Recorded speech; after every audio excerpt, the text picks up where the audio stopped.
এই না বাবা, মাছের মাথাটা তোমার জন্য, তুমি খাও বাবা। মা, এইসবের আবার কি দরকার ছিল বলেন তো? যাই হোক, এত কষ্ট করে যখন রান্না করছেন, ধন্যবাদ। কিন্তু মা, হয়েছে কি জানেন, এই মাছের মাথা দিয়ে তো শুধু জামাই আপ্যায়ন করলে হয় না, মানে জামাই আপ্যায়ন করার আরো তো অনেক তরিকা থাকে নাকি আব্বা? জামাই যা কর যাই রাখো, পেটে কত কথা রেখে কইও না, পরিষ্কার করে রাখো। হ্যাঁ আব্বা, সেটাই তো। এই, তুমি বলো। আমি কোনো কিছু বলতে পারবো না, তোমার কিছু শুধু বলার থাকো তুমি বলো। আব্বা, হয়েছে কি, ওই মানে আমি তো ঢাকা শহরে মনে করেন বাসে করে করে অফিসে যাই, বুঝছেন, খুব অসুবিধা হয় আব্বা, বুঝছেন আম্মা, মানে সারাদিন খুব কষ্ট হয়। তাই বলতেছিলাম ওই একটা যদি বাইকের ব্যবস্থা করে দিতে পারতেন খুব সুবিধা হতো আমার জন্য আর কি। কি কো বাবা, আরে বাইক লাগবে তোমার? আচ্ছা ঠিক আছে, তোমার আমি 1,00,000 টাকা দিবনি, তুমি 1,00,000 টাকার মধ্যে একটা ডিসকভার মোটরসাইকেল কিনে নিও। আব্বা, আব্বা, আপনি এটা কোনো কথা বললেন? ডিসকভার মোটরসাইকেল এই যুগে এসে কেউ চালায়? আমার মতো স্মার্ট একটা হ্যান্ডসাম ছেলে যদি ডিসকভার বাইক চালায়, অফিসে যায়, অফিসের কলিগরা আমার কি বলবে বলেন তো? আম্মা, বিশ্বাস করেন, আমার কলিগদের সবার পার্সোনাল গাড়ি আছে, সবাই গাড়িতে করে যায়। আমি তো আপনাদের কাছে গাড়ি চাই নাই, চাইছি একটা বাইক। আমি তো ভাবছিলাম আপনারা বোধহয় আমাকে R15 দিবেন, দিলেন কি ডিসকভার। ডিসকভার বাইক এই যুগে রিক্সালা ভ্যানালা ছেলে বেলে পর্যন্ত চালায় না, তারাও R15 চালায়, আর আমি আপনাদের জামাই হয়ে ডিসকভার চালাবো? এটা কোনো কথা বললেন আপনারা? আরে বাবা, ডিসকভারও মোটরসাইকেল, R15ও গাড়ি, তোমার তো অফিস যাওয়া দেওয়ার দরকার, এও একটা কিছুতে গেলেই হইলো। ডিসকভার R15 লাগবো কে? আচ্ছা তুমি যখন কইতেছো R15, আচ্ছা R15 এর দাম কত? আবার বেশি না তো, মাত্র 5 অথবা 6 লাখ টাকার মধ্যে হয়ে যাবে। কি 5-6 লাখ টাকা? বাবা, আমার তো মাসে 15-20 হাজার টাকা কামাই, এইটা দিয়ে আমাকে সংসার চলে না, তোমার আমরা 5-6 লাখ টাকা কোন থেকে দিব? তুমি কবছো বাবা।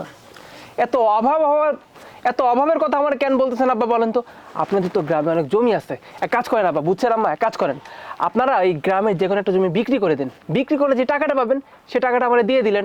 আর ওই শুধু বাইক হলে তো আর হচ্ছে না, বুঝছেন না? মনে করেন ঢাকা শহরে যে পরিমাণ ব্যবসা গরম পড়ছে, জীবন পুরো অতিষ্ঠ হয়ে যাচ্ছে মানুষের।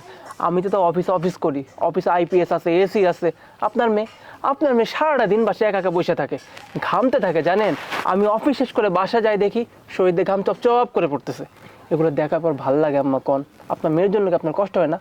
তাই বলি কি, আপনার কাজ করেন, ওই একটা জমি বিক্রি করেন, বুঝছেন, তারপরে মনে করেন আমাকে একটা R15 দিলেন, আর সঙ্গে একটা AC দিলেন, খুব সুন্দরভাবে দুজন থাকলাম, ভালো না বিষয়টা?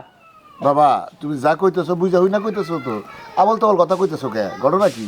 এক মিনিট, এক্সপ্রেশন হাই এক্সপ্রেশন দেন, না কোনো ফ্লো আসবে না, ফ্লো আসে অনেক, ধৈর্য হারিয়ে বলা। জামাই, তুমি কি নিজের কথা বুঝে শুনে বলতেছো? কি বুঝতেছো? আচ্ছা তুমি বুঝছো? বুঝছি বুঝছি। আব্বা, জামাই, আমি ডাল দিচ্ছি। জামাই, তুমি কি বলতেছো? তুমি বুঝতেছো? 7-8 লক্ষ টাকা এই মুহূর্তে আমি কোথায় পাবো? হ্যাঁ, আমাদের নিজেদেরই ঠিক ঠিকানা নাই, কত কষ্ট করে দিন পার করি, আর তুমি কিনা আমার কাছে 7-8 লাখ টাকা আমাকে চাইতেছো? শোনো জামাই, আমি তোমারে কয়ে দিতেছি, তোমারে সাহায্য করা আমার পক্ষে কোনোভাবে সম্ভব না। তুমি যা করবা নিজে নিজে করে নাও। আরে আব্বা, আমি কি আমার নিজের জন্য চাইছি বলেন তো? এই সব কিছু তো আপনার মেয়ের ভালোর জন্যই করতেছে, তাই না? আমার সাথে আপনার মেয়ে থাকে, আমার যদি একটা বাইক থাকে, বাসায় যদি AC থাকে, আপনার মেয়ে তো আরামে থাকবে আব্বা। আপনারা না আব্বা আম্মা, আপনারা যদি মেয়ের সুখের জন্য এইটুকু করতে না পারেন, তাহলে কিছু হইলো বলেন তো? তোমার আমি বাইক থেকে কিনে দিতে পারবো না, তুমি তোমার নিজের টাকা দিয়ে বাইক কিনে নাও গা। আব্বা, এবার কিন্তু আপনারা আমার অপমান করতেছেন। আরে যে তুই না বলছিলি তোর আব্বা আম্মারে বললে তোর আব্বা আম্মা সব আবদার শুনবো? তুই কি আমার এখানে অপমান করার জন্য ডাকছস? হ্যাঁ, আগে জানো তোদের বাড়িতে আমি আসতাম না। এই তুই তো আমার মেয়ের সাথে খারাপ ব্যবহার করতেছিস কেন? এক মিনিট, আমারে নিয়ে যা কিরে, হুমকি। তুই এতক্ষণ ধরে চুপ করে রইছিস কেন?